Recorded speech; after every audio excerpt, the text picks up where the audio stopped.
Welcome to the Print to Pixel podcast. I'm super excited today to have Mandy Thompson. Mandy is the CEO and co-founder of Digital Reach Online Solutions. They're a diamond level HubSpot solution partner, and they're awesome.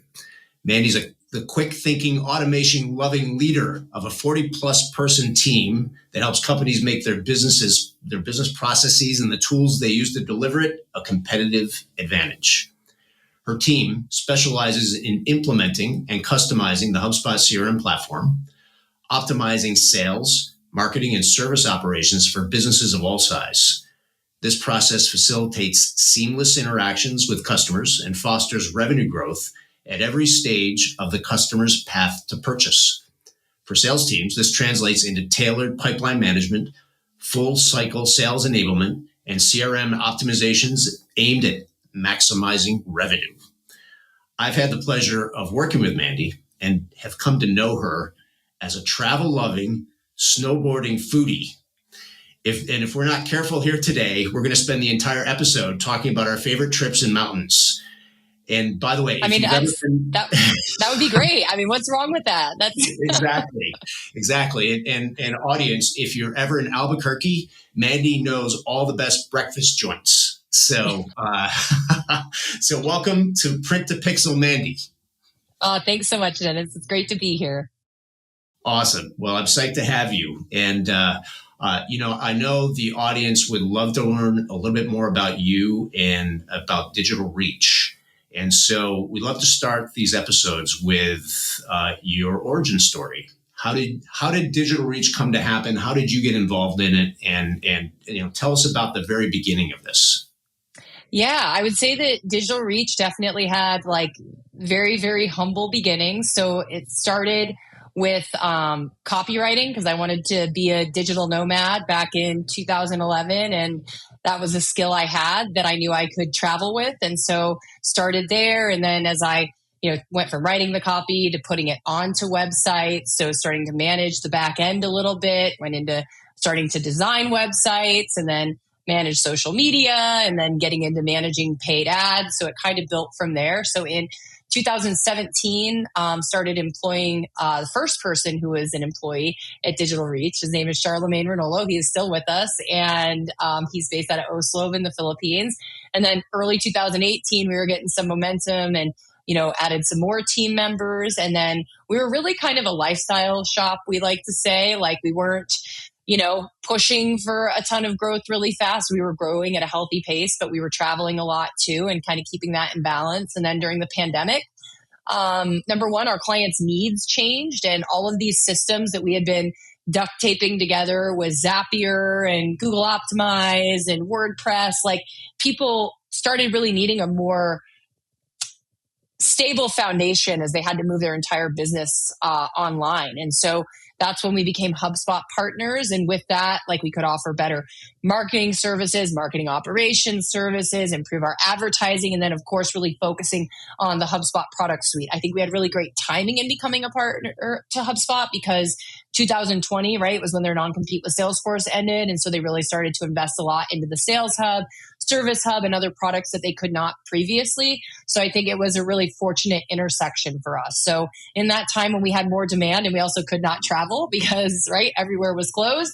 So during that time, the business grew a lot. So for a couple years straight, we had 300% year-over-year growth. And then, over really about 4 years now since we became HubSpot partners, we've really found our groove in being platform integrators and providing complete solutions for complex organizations and a lot of them are in the nonprofit space because a lot of folks might not realize this, but oftentimes nonprofits have far more complex operational needs and ways that they are interacting with their constituents than even a somewhat complex for-profit. And most of the for-profit businesses we work with also have very complex relationships and having direct customers, channel partners, and, more than just we're going after this one, ICP directly and connecting with them. Not that we don't work with anyone like that, but clearly the theme here is that we like to work with the complex. So usually those are the solutions that we end up, or the situations we end up solving for. That's great. So it's pretty amazing how you've really grown and starting as kind of pure marketing, and now you're really attacking business process Yes. at from a almost really a software level, right? Like, because you're taking the platform Yeah. that is now HubSpot is so configurable, and Yes. you're addressing these really complex business processes with customized data schemas and workflows and Yes. automations that are all tying things together. It's Yeah. quite a transformation in a short amount of time. It is. And I think that like if you're ever like, you know, to me, the best people to take on like overall system integration are folks who have worked in very technical, advanced marketing operations environments, because you're constantly thinking of all of these different variables, how they're going to tie together, impact one another, trigger this or that to happen within your overall flow and funnel. So that mentality and thinking of all the technical pieces, because when you're in marketing, you've got to think about web, you've got to think about ads, you've got offline pieces, right? Events, mail, all of that. And like, you've got to make all of that drive the customer journey. So if you are already accustomed to pulling that together, adding sales and service is just, a different flavor of essentially the same thing. Right. And so kind of focusing on that customer journey, and then growing, I guess, really along with HubSpot. So HubSpot started in marketing and then built the CRM and sales and then service, and they continue to grow that out. But it's really that thread of the customer journey that is consistent across all those different hubs that they build, and so having that ability to understand the customer and their needs and capture information about them and leverage that across the different working groups of an organization, whether it's for-profit or nonprofit, makes a ton of sense. And how have you found staffing as you've grown across these different areas? How have you found people that can understand customer from a service perspective or sales perspective that are kind of different than that original marketing approach that was the foundation?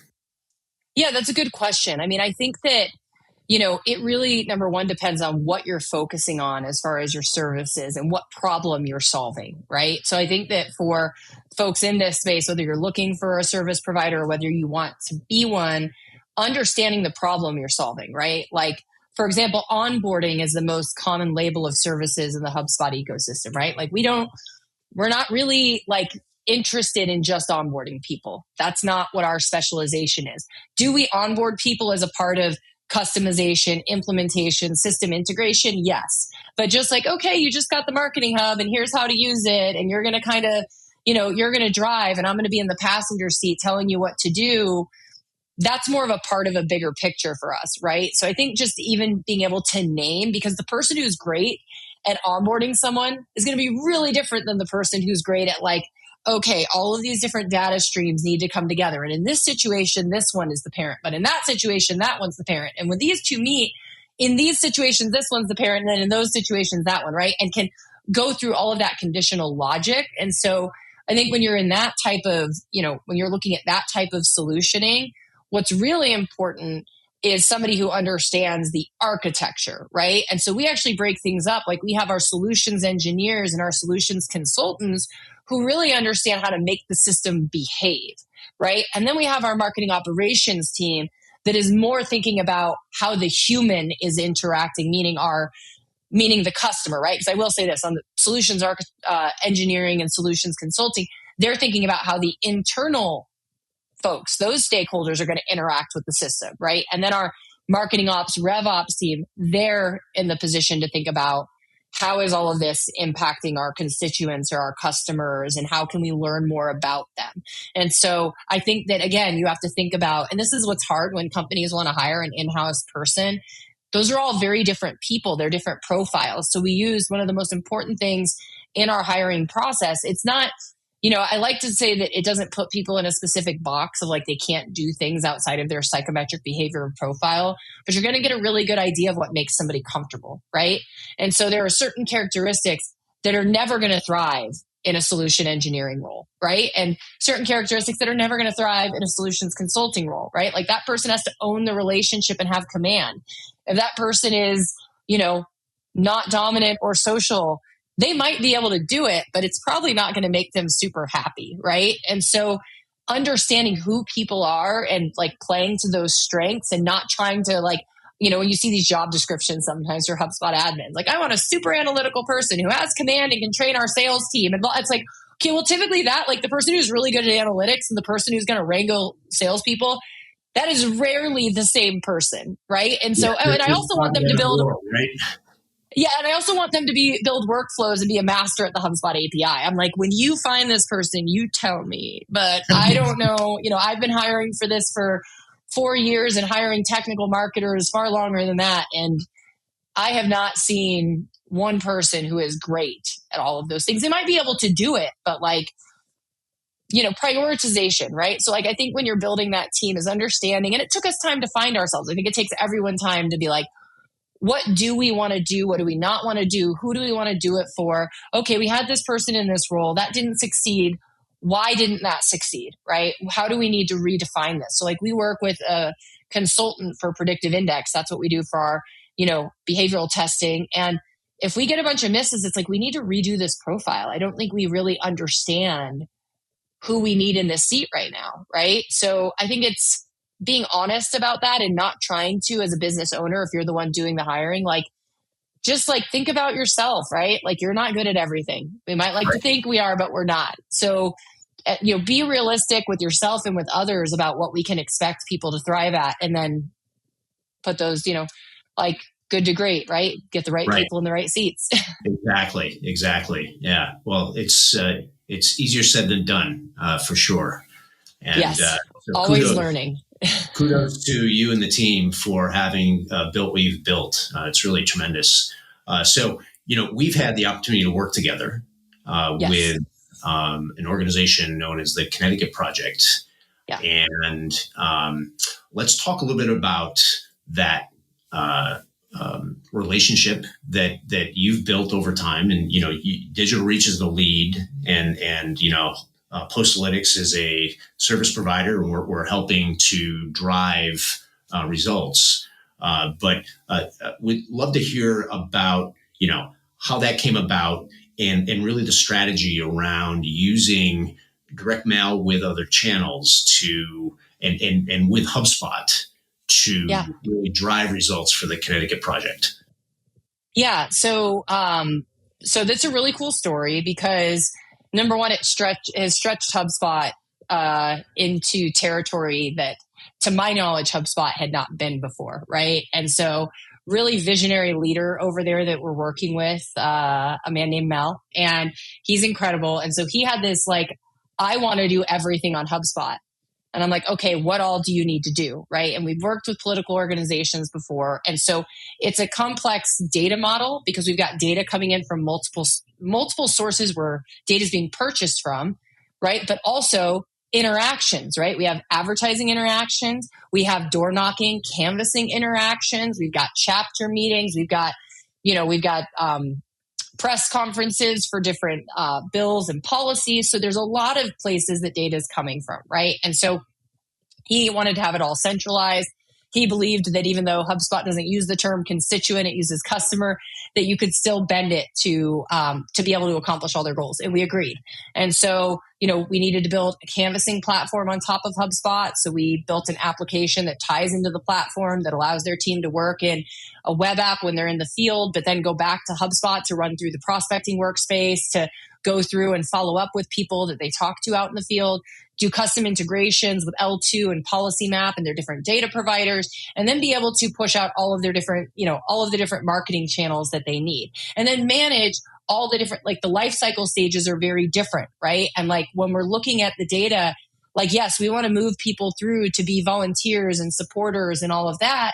But we also want to get a good idea of like, how is the message resonating? Who are we connecting with? How likely are we to make this policy change happen based on how engaged people are? And so there's a lot of different angles. It's not just like, again, more complex than a for-profit, not just like, are we getting people to revenue? Are they churning? Are they expanding? Right? It's a totally we've got multiple goals happening at the same time. And so we've got to manage all of that within the, architecture of the system, which also made HubSpot the right fit. So where Postalytics fit into this, right, is like, obviously when you're having these types of campaigns, we're having to warm people up to the organization and the brand. We're having to warm people up to policy changes that they might not know are happening that are going to impact them, right? We have to, somebody had a really good conversation with somebody at the door. How are we going to personalize how we connect with them, right? So we've got these different streams. So where Postalytics has come in and been a big help is, number one, even for the larger sends, like when we're doing, a list of 50,000 people, a list of 100,000 people, we're able to understand, number one, what's happening, right? So these people receive direct mail, they click this QR code, how are they converting in the various ways, but also seeing, hey, in the areas where we sent direct mail, how much faster and how much lower cost are the conversions in those areas compared to the places that we didn't, right? And then we can also get into the targeted pieces. And an example, like I mentioned earlier, where like, okay, someone just signed up and signed a petition. Let's send them something now to thank them for signing that petition, right? So getting that one-off piece out. And then did they come back to the website after that, right? Or, they just got their mail delivered. So when someone just got the mail delivered, let's add them to this list that increases the frequency or changes the messaging that they're seeing in their Meta ads and their Instagram ads and their display ads, whatever that may be. So it's a really dynamic tool to be able to stand out, right? And not just be in the, having banners or newsfeed posts and what have you, but to be able to add a different tangible piece, right? And to be able to ask people about that, knock on the door like, hey, we sent this piece of mail to you. And then it's like, oh, wait. Oh, yeah, I did see that. I didn't pay attention. But all of a sudden you have this bridge to start a conversation. So it has a lot of cool uses, especially for them. And in this first year working together, we were able to see some great success in building up their initial chapters and to see all of that work, harmonizing those different marketing channels and understanding the data and acting and segmenting automatically. We were able to see that have an impact and see the growth in local grassroots activity grow faster. I love it. I love it. This is really the vision behind us starting Postalytics, right? And coming up with the phrase direct mail automation that direct mail ought to and now is able to plug in and to be used as a surgical instrument, right? In a multifaceted approach to engage with an audience, and Absolutely. so it's so great, and it's beyond the scope of what we do, right? And so we're a software company. We're heads down, and we have to build this national print network and highly specialized software. So we can't really fulfill that full vision. And so working with folks like Digital Reach, that understand that full customer lifecycle or donor lifecycle or constituent lifecycle, I guess in this case, right? And able to build that architecture, that data architecture that can own all of that and then plug in direct mail and other channels to work together to really provide that laser focused engagement. It's so exciting, and so we've been thrilled to work with Digital Reach. They've been a tremendous partner, and having such depth in HubSpot, it really enabled your organization to drive this and to create such great success for Connecticut Project. Yeah, no, it's been really cool. And like when you think about the value of instant, that instant communication, it goes beyond like what we've just talked about. For example, like membership organizations, right? Like we have another project coming in that's going to involve Postalytics where, sending out membership cards to tens of thousands of members, that being done only a handful of times a year because it's such a massive undertaking and doing these mail merges manually. So being able to, do that automatically and get that when you think about the experience, like I sign up to be a member or I renew my membership and within a week or 10 days, I have that card in my hand instead of like, oh, it came 3 months later, right? Like how much more likely are you to engage? How much more meaningful is it? Like when it shows up 3 months later, it's like, oh yeah, that's that thing. Yeah. Or when it shows up real time, you're like, yeah, now let me go use this, right? So I get value. So I renew as a member next year. So I keep the organization strong. So there are just so many use cases for how this, or in the, I know we were talking recently about a magazine option for a client, right? To be able to like target, send out when people are converting as leads. This was in the medical space, being able to send out a magazine about this particular service, right? Which happens to be a high dollar service. And so there are so many unique ways to be able to do that. And then, the magazine just hit. Let's turn up the digital ads a little bit, right? Somebody visited the website. Let's surface this to one of our reps and have them give them a call. Like just tying all of these little things together to optimize, or with the direct mail pieces, being able to really personalize, right? If you think about like the political side again, like we want it to be as relevant as possible to those specific people, right? So if we know, for example, that, people are, African American or Mexican American or whatever it may be, like let's send a version of this postcard that has people that look like you, because that's Right. what we all like. That is the human thing, right? Like when we see something that looks like us, we're going to connect with it more, right? And so even that, when you don't have to print, 10,000 of the same thing, and you can just do that one piece, that two piece that like is, just for that person, you can really personalize beyond, like, yes, we could put their name in it and other things we know about them. Like for the political, like, okay, we know you're a Democrat, we know this, but like, what if we could do a little bit more than like, hey, Dennis, thank you for this, right? Like, that's great. That's a nice level of personalization. But obviously that's, in this day and age, that's pretty, those are table scraps, right? Like we need to do more to really like meet people where they're at in a number of different ways. So I think that, essentially it's something like Postalytics allows us to do what we can do in the digital landscape, but do it with print, do it offline. That's the idea. We like to say we're trying to make direct mail as easy as email, and take all the complexity of the production, the printing, the postage, like all the data work that you have to do, and let software do that. Right? It frees people up to be more creative and to be more focused on finding, the personalization strategies that will actually move the needle. And so, a great story. As we wrap up, Mandy, I just like to say it's been a pleasure working with you and with Digital Reach. And if the audience is interested in learning more about Digital Reach, where can they find you? Yeah, good question. Thanks. And we've really enjoyed working with your whole team as well. It's a really great crew that you have over there. Super helpful, super engaging, always proactively reaching out to support us. So we appreciate y'all so much as partners as well. And as far as finding us, right, our website is digitalreachos.com. O is in Oscar, S is in Sam. So you can find us there. There are links to, book if you want to chat about, your specific needs, or love to connect with anyone who's listening on LinkedIn. So you can find me if you just search Mandy Thompson Digital Reach. I'm the only one that'll come up for that. If you just search Mandy Thompson, you might find some other folks, but if you add Digital Reach in there, then you'll find me, and I'd love to connect there. And feel free to send me a message, whatever you're most comfortable with in reaching out. But yeah, we always love having conversations about the problems people are looking to solve. That's a fun part of what we do. So would love to hear from anybody who's interested in a chat, for sure. Excellent. You're super active on LinkedIn too. I know I see you on there all the time, and you post great content, and you and the team do great work over there. So, well, thank you, Mandy, CEO, co-founder of Digital Reach Online Solutions, HubSpot Diamond Partner, and tremendous travel, food, and lovely person to talk to and deal with. And so thank you, Mandy, and look forward to seeing you very soon. Thank you so much, Dennis. I appreciate it.